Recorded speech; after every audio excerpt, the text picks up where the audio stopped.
અમેરિકામાં વસતા આપણા ભારતીય અને ગુજરાતી સમુદાય માટે આજે ખૂબ જ ગંભીર અને સાવધ કરી દેનારા સમાચાર સામે આવ્યા છે, જેમની સીધી અસર તમારા અને તમારા પરિવારના ભવિષ્ય ઉપર પડી શકે છે જો તમે એનઆરઆઈ છો તો. ઇમિગ્રેશન એટર્ની સેટ ક્લાર્કના 10 વર્ષના અનુભવના આધારે કેટલીક એવી વાતો બહાર આવી છે જે અત્યાર સુધી કદાચ તમારી જાણ બહાર હશે.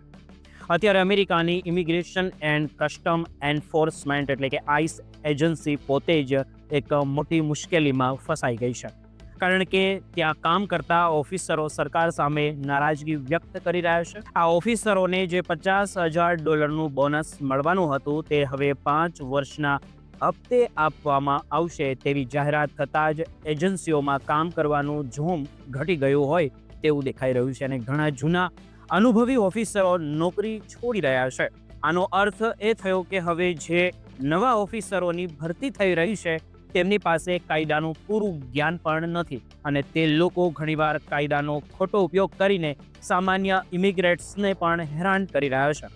ખાસ કરીને જે આપણા ગુજરાતી ભાઈ બહેનો કે પછી ભારતીયો ડાકા સ્ટેટ હેઠળ અહીં રહે છે તેમના માટે અત્યારે ખતરો વધી ગયો હોય તેવું દેખાઈ રહ્યું છે, કારણ કે અચાનક જ આઈસ એજન્ટો ચેક ઇન લેટર્સ મોકલવાનું પ્રમાણ વધારી દીધું છે. આ પત્રનો અર્થ એ થાય છે કે તમારે એજન્સી સામે હાજર થઈને તમારા તમામ ડોક્યુમેન્ટ્સ અને ગુનાહિત ઇતિહાસની તપાસ કરાવવી પડશે.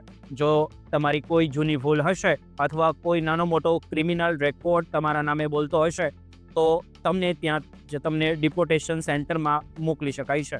એટલે વકીલની સલાહ લીધા વગર ક્યારેય પણ આવા લેટરનો જવાબ તમારે ન આપવો જોઈએ. બીજી સૌથી ચોંકાવનારી વાત મારે તમને એ કરવી છે કે સામે આવી છે એવું કહી શકાય કે હવે આઈસે જાતે જ મહેનત કરવાનું ઓછું કરી દીધું છે, કારણ કે આપણા જ લોકો એકબીજાની માહિતી એજન્સીઓને આપી રહ્યા છે. આજના સમયમાં ઈર્ષ્યા કે ઝઘડાને કારણે છૂટાછેડા લીધેલા પતિ પત્ની, નારાજ થયેલા પ્રેમી પ્રેમિકા કે પછી વ્યવસાયમાં અણબનાવ થતા માલિકો પોતે જ આઈસને ફોન કરીને બીજા ગુજરાતીઓની માહિતી આપી રહ્યા છે કે તે વ્યક્તિ ગેરકાયદેસર રીતે અહીં રહે છે.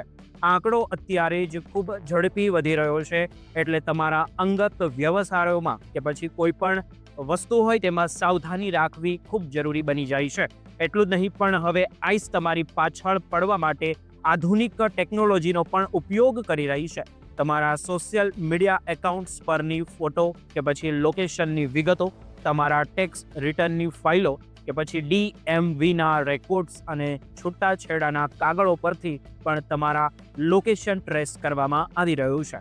જો તમે ગાડી લઈને રસ્તા પર નીકળી રહ્યા છો અથવા તમે તમારી ગાડી નંબર પ્લેટ તમારા નામે રજિસ્ટર છે અને તમારું સ્ટેટસ પ્રોપર નથી તો પોલીસ તમારી ગાડી સ્કેન કરીને તરત જ આઈસને જાણ કરી શકે છે.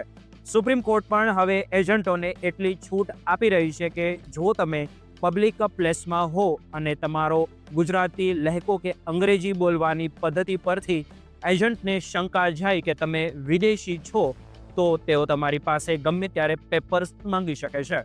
જો કે આ બધા જ વચ્ચે એક રાહતની વાત એ છે કે તમારા ઘરની અંદર ઘૂસવા માટે આઈસ પાસે જ્યુડિશિયલ વોરંટ હોવું અનિવાર્ય ગણી શકાય છે. જેઓ માત્ર એજન્સીઓના વોરંટ પર તમારા ઘરમાં ઘૂસી શકતા નથી.